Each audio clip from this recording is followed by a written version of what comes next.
Barry Morphew, once charged with premeditated murder of his wife Suzanne Morphew, has some explaining to do. Recently, after the remains of Suzanne were found less than an hour away from where she vanished on what Barry Morphew said was a bike ride, there are still more questions than answers. Answers that Barry should, as a loving husband, be able to answer. But questions that Barry won't answer because they could be potentially incriminating. Barry and Suzanne, high school sweethearts, had a 25-year marriage, tumultuous at best. Barry, a star baseball player who was drafted by the Toronto Blue Jays, and Suzanne becoming a school teacher, but putting her career on hold to raise the children. Barry started what was a successful landscaping business. But things were rocky. The old saying is, not all that glitters is gold. And on the outside, they glittered. But on the inside, it was a locomotive of chaos that couldn't be stopped, barreling for its destination. Not only was the marriage on the rocks, but it was close to out to sea.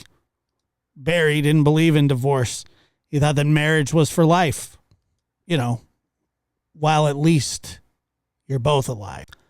There's a long list of evidence against Barry, and what I believe to be the biggest piece of circumstantial evidence in the case, and in any case of a missing wife, since Scott Peterson went fishing in the same bay that his wife floated up in 4 months later. And let's not forget, both direct and circumstantial evidence is legitimate proof that someone has committed a crime. In fact, they are common in all states and federal criminal courts.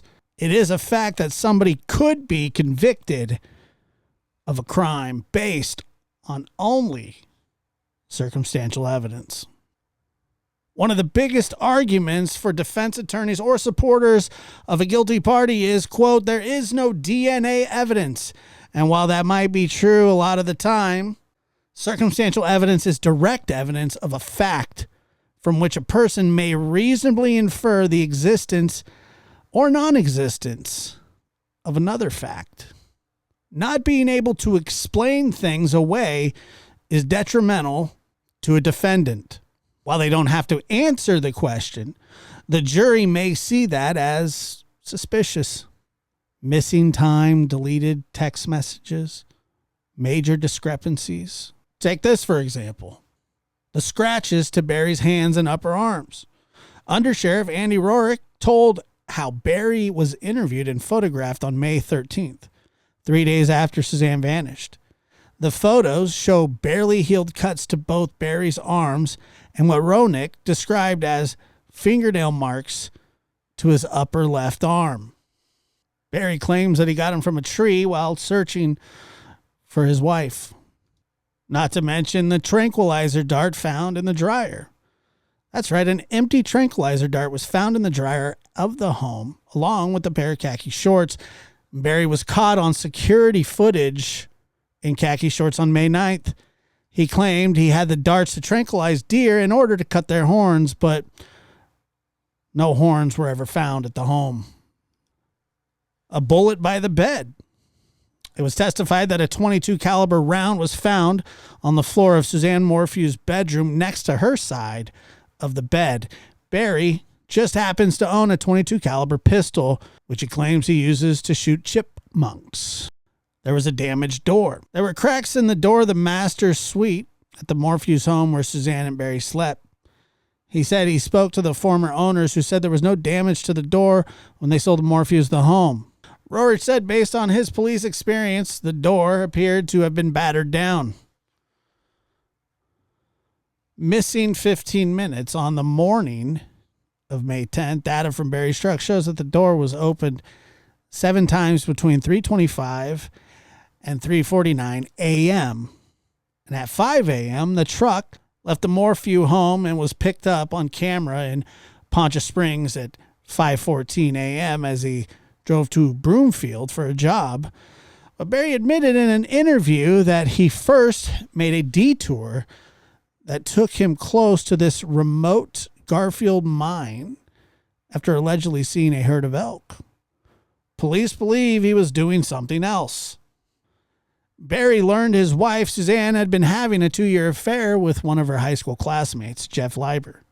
And who could forget the deleted text? Barry admitted to deleting texts on his phone between him and Suzanne on May 21st after the police investigation had begun. Agent Johnny Grusing told the court that he claimed to have done so to avoid hurting daughters Mallory and Macy. One of the texts he deleted was unearthed in July 2020 and read, quote, "I'm done." Police confronted him with the text and claimed she wouldn't have left because she loved her family too much. The trash runs. Barry was repeatedly caught stopping as he made his way to Broomfield to dispose of trash, including at McDonald's, at the dumpster outside a Men's Warehouse where he purchased a new outfit he had claimed to be tidying his truck. But when he arrived back at the Morphew home on May 10th, police said his truck was still filled with clutter and bits of trash, and they showed photos to prove it. And that's just some of the evidence. One thing's for certain, Suzanne wanted out, and Barry just couldn't abide. Leave me for another man? I could just hear the thoughts in Barry's head. Obviously, that doesn't prove that he killed her, but there is motive. And Barry also claimed he had no idea of Suzanne's love affair. On May 9th, the day before Mother's Day, records show Suzanne Morphew and her lover messaged each other 59 times leading up to the moment investigators believe Barry Morphew murdered his wife. At one point, Suzanne messaged her lover this selfie, which investigators dubbed her last, quote, proof of life photo. Barry, who was out running errands, sent Suzanne a text at 2:26 p.m. telling her he was on his way home. With no response from Suzanne, Barry texts her again, quote, "Did you leave?" And again is met with silence. Investigators believe Barry returned home soon after, killed Suzanne, and cleaned up the crime scene. But if Barry knew nothing about Suzanne's affair, what motive would he have to kill her? One clue may be in a deleted text that investigators found on Barry's phone sent by Suzanne just days before. Quote, "I'm done. I could care less what you're up to and have been for years. We just need to figure this out civilly." But the biggest piece of evidence to me after all of these other pieces is Barry's phone. Airplane mode for 7 hours. Airplane mode for 7 hours. Is that something Barry did commonly? No. What is airplane mode? Well, airplane mode allows travelers to continue to use their devices unless an airline rule require that the device be turned off altogether. But in airplane mode, only functions that require transmission signal are disabled. The user can still access the device's camera, games, MP3 player, and so on, but it can't be tracked. You cannot send or receive text messages or phone calls or use data services, but you could connect to Wi-Fi to check your email or browse the internet. What benefit would Barry have of putting his phone into airplane mode during the critical hours of his wife disappearing? Maybe he wanted to get the most out of his battery life, avoid roaming charges,